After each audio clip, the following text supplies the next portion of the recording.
And we are back on the Zero Hour. I'm Richard RJ Eskow, and with us now is Katherine McFate. Katherine McFate is the president and CEO of the Center for Effective Government, which is a nonpartisan policy and advocacy organization whose mission is to build an open, accountable government that invests in the common good and advances the priorities of an active, informed citizenry. And it is about that we are going to speak today. Katherine, thank you so much for joining us. Oh, thank you for asking me.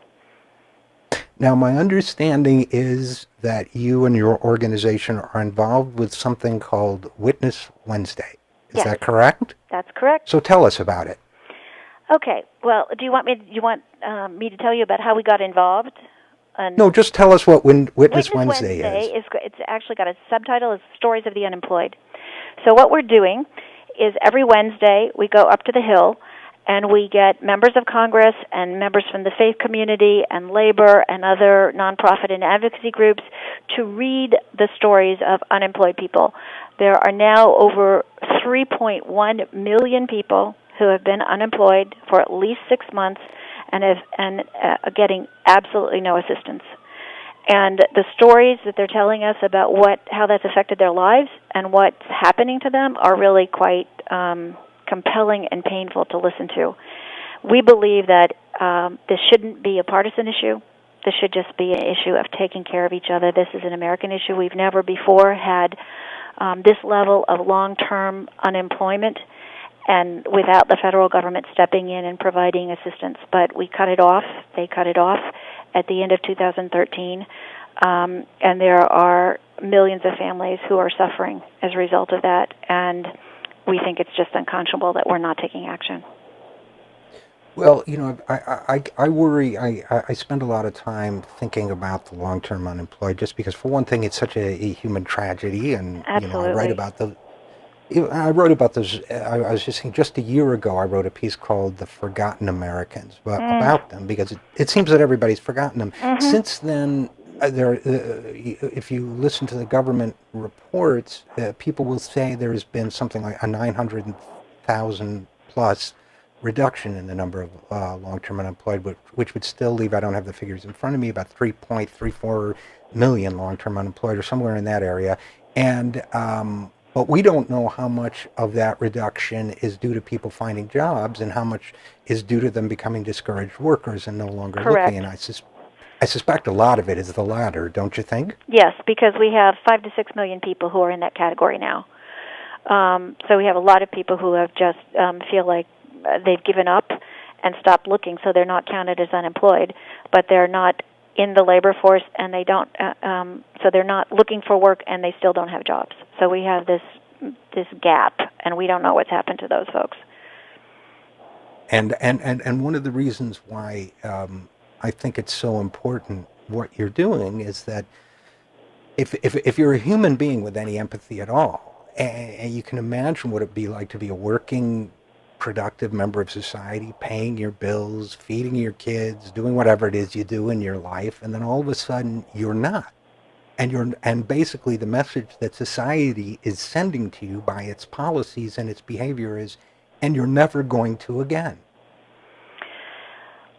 Or we just don't have any faith that you're worth investing in to continue to try to... I mean, people forget that the reason we have unemployment insurance is so that it provides people a platform so that when they're looking for work, they can still pay their rent, they can keep their utilities on, they can pay for their phone, they can put gas in their car so they can go for those job interviews. And when you take away all that, any kind of cash assistance to be able to do that, then you're really putting people in this position of incredible stress where they're wondering where they're going to get the money to take care of their families and to keep the lights on while they're trying to find a new job. You can imagine how stressful it is just to be unemployed, but to be unemployed without any kind of support while you're looking for that next job is just horrible for folks. And what we saw, we started collecting stories from folks who responded to a blog that we wrote about this issue in February. We now have 2,300 stories up on our website because people started responding and they seemed to want to talk about what was going on with them. And over those months, you could see this in February, March, when it was only 2 months of not having unemployment insurance assistance. People were saying, I'm really behind on my utility bills, and I'm charging up my credit cards, and it's really tough, and I'm really looking hard, but I send out resumes every day, and nothing comes back.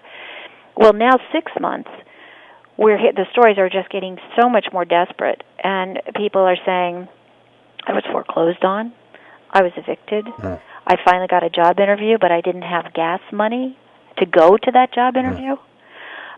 You can imagine that people seem to be, their phones are being cut off, their utilities are cut off. And there was a moment in April when the Senate actually did pass an extension of federal unemployment benefits that was going to be retroactive.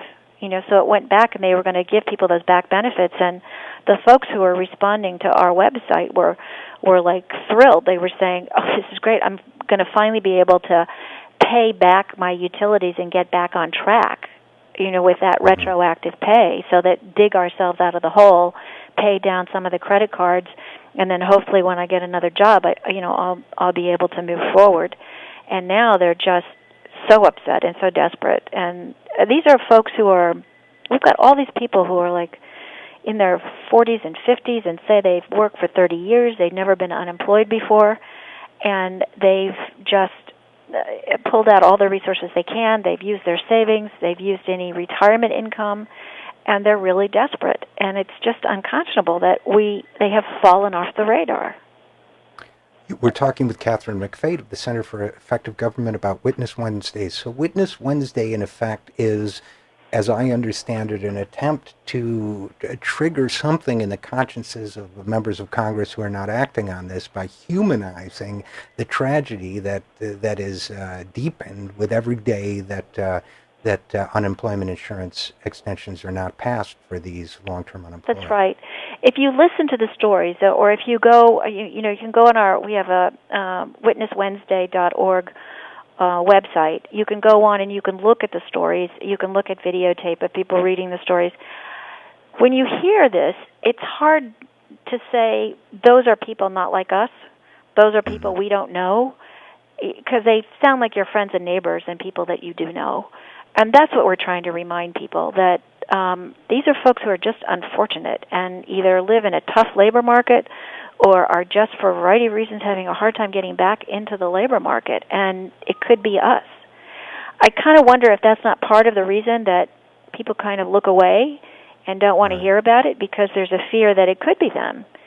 And it's, you would think that sometimes it seems, like people feel that kind of thing is contagious. Yeah. And that if I think about it too much, it could be me next time. I could catch it. Yeah. And so it's almost like, shield my eyes, I don't want to see that. That could affect somebody I know. Well, we do want to see it, and unfortunately we're running to the end of our time, but where can people go to learn about Witness Wednesday? www.witnesswednesdays.org. And we're live streaming the events every week. So if people want to, they can go on that website. We've got tapes from the past two. The one we're doing this coming week is on veterans. There's an enormous, hundreds of thousands of veterans who are unemployed. And we think the week before the 4th of July, it might be time to stop and listen to their stories and look in your heart and see if you don't think that they deserve our help as a country. It's a perfect time. And with that, we're going to leave it. Thank you so much for your work on Witness Wednesdays. Katherine McFate, President and CEO of the Center for Effective Government, and thanks for joining us. And thanks for caring.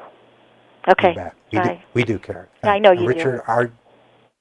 I'm Richard RJ Eskow, and this is The Zero Hour.